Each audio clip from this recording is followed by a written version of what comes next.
দুনিয়ার কোনো কিছু হাসিল হয়ে যাওয়া এটা সফলতা নয়।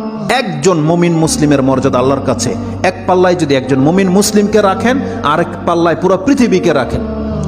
কেউ যদি পুরো পৃথিবীকে ধ্বংস করে দেয়, এটা আল্লাহর কাছে অত বড় অপরাধ নয়। একজন মুমিনকে যদি কেউ হত্যা করে, এটা যত বড় অপরাধ।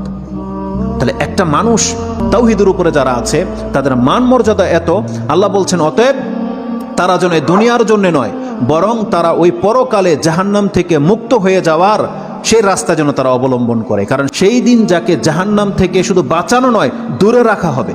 ওয়াউদখিলাল জান্নাহ, আর যাকে জান্নাতে প্রবেশ করিয়ে দেওয়া হবে, আল্লাহ বলছেন ফাকাদে ফাজ, এই হলো সফল কাম। কারণ জান্নাত এমন একটা জায়গা, এটা হচ্ছে চির সুখের জায়গা।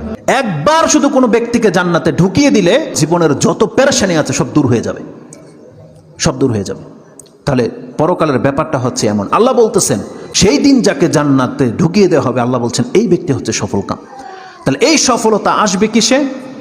একমাত্র আপনার ঈমান, তাওহীদ। আপনি আল্লাহকে মেনে নিয়েছেন, আল্লাহর বান্দা, আপনি আল্লাহর সাথে শিরিক করেন না, এমন প্রত্যেকটা ব্যক্তি সেই জান্নাত সে পাবেই পাবে।